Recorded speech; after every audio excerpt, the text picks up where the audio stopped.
દીકરીના ઘરની કાગવાસ। બેટા રૂમમાં સૂતેલા દીપકભાઈના ઓઠ ફક્ત એક શબ્દ બોલીને ચીપકી ગયા। જોકે તેમના શબ્દો રૂમને ઓળંગીને છેક રસોડામાં પહોંચી ગયા હતા અને રસોડામાં રોટલી વણતી ભૂમિના હાથ એકાએક રોકાઈ ગયા। એ આવી પપ્પા, 2-4 રોટલી કરી લઉં। ભૂમિએ અડધી શેકાયેલી રોટલી ચીપિયામાં દબાવીને ફેરવી અને બરાબર ફૂલાવીને ગોળ મટોળ બનાવી દીધી। દીપકભાઈ ધીરે ધીરે રસોડા સુધી પહોંચ્યા અને ભૂમિને રોટલી કરતા જોઈ રહ્યા। તારી મમ્મી આવી જ રોટલી બનાવતી હતી, એકદમ ગોળ અને દડાની જેમ ફૂલાવતી। ભૂમિએ તરત કહ્યું, હા પપ્પા, મમ્મી ગાતી પણ ખરી ને, રોટલી ફૂલે ગોળ ગોળ, સુખનો સૂરજ ઓળ ગોળ। દીપકભાઈએ તરત ભૂમિનું અધૂરું ગીત પૂરું કર્યું, પણ સુખનો સૂરજ શબ્દ દીપકભાઈને અંદરો અંદર ખૂંચવા લાગ્યો। આજે તારી મમ્મીનું શ્રાદ્ધ છે? હા પપ્પા, એટલે જ તો મેં ખીર પણ બનાવી છે। સૂરજે વાસ નાખી દીધી હશે ને?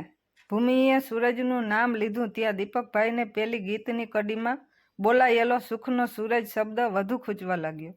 દીકરાને તો જીવતો બાપ જ યાદ નથી કરતો, મરેલી મા તો કયાંથી યાદ હોય?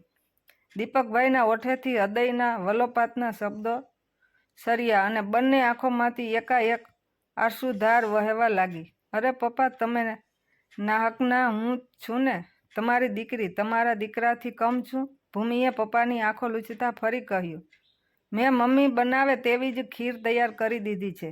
ભાઈને ફોન કરી દઉં, તેને કાગવાસ નાખી ન હોય તો હું અહીં નાખી દઉં। પણ પપ્પા, દીકરીના ઘરની કાગવાસ, ભૂમિના રોકાયેલા શબ્દો બંનેને ઠંઠોળી રહ્યા હતા।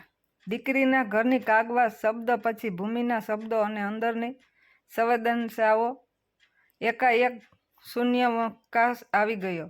ભૂમિના ગળે ડૂબો ભરાઈ ગયો। દીપકભાઈ અને ભૂમિ બંને એકસાથે તેમના ભૂતકાળમાં સરી ગયા। આજથી 30 વર્ષ પહેલાંનું તેમના ઘરનું દ્રશ્ય તાજું થયું।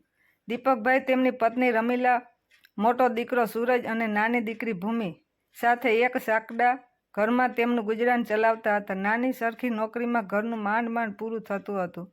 દીપકભાઈ અને રમીલાબેન ફક્ત પેટે જ નહીં પણ આખા શરીરે પાટા બાંધીને દિવસો વિતાવ્યા હતા। બાના શ્રાદ્ધનો દિવસ હતો। રમીલાબેને સરસ મજાની ખીર અને ફૂલાવીને દડા જેવી રોટલીઓ બનાવી હતી।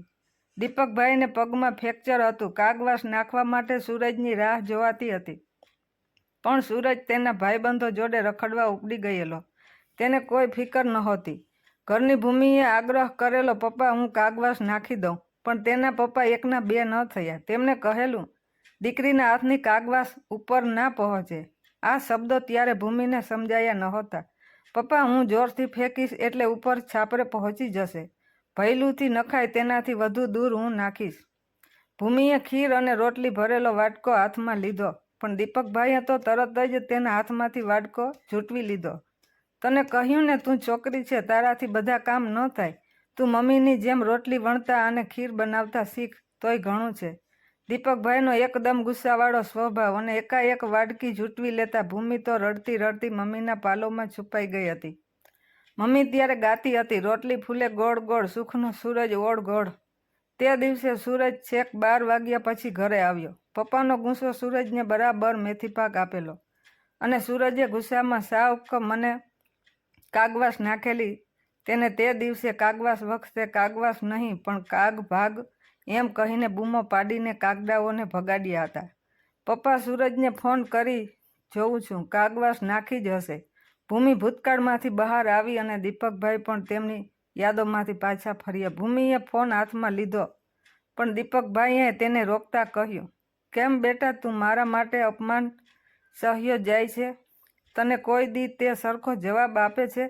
આ તો ગયા જન્મના કોઈ પાપ રહી ગયા હશે કે દીકરીના ઘરે આશરે બનીને ફરી દીપકભાઈની આંખો ભરાઈ આવી। પપ્પા પ્લીઝ, તમે મન પર ન લેશો, તમારી તબિયત થાય છે કે રમીલા પણ મને ઉપર બોલાવી લે। તે એકલી ગઈ અને સુખી થઈ ગઈ અને મારે એકલપડે આ દિવસો જોવાનો વારો આવ્યો। તમે ક્યાં એકલા છો? ભૂમિ કાયમ તમારી સાથે છે। ભૂમિએ પપ્પાને ખુરશીમાં બેસાડ્યા અને પીઠ પર હાથ ફેરવ્યો। દીકરીના ઘરની કાગવાસ? હા, પણ સમાજમાં તો, દીપકભાઈ બોલ્યા। તે ભૂમિને ખૂંચ્યું। તે બોલી, પપ્પા કયો સમાજ? કોણ સમાજ? દીકરીને કાયમ પારકી ગણે તે સમાજ. દીકરો મા બાપને ભલે તગેડી મૂકે તોય તેની પડખે રહે તે સમાજ. કાગવાસ નાખતી કે શમશાનમાં અગ્નિદાહ દેતી દીકરી કણાની જેમ ખૂંચે તે સમાજ. પપ્પા એ સમાજની ચિંતા કેમ કરો છો?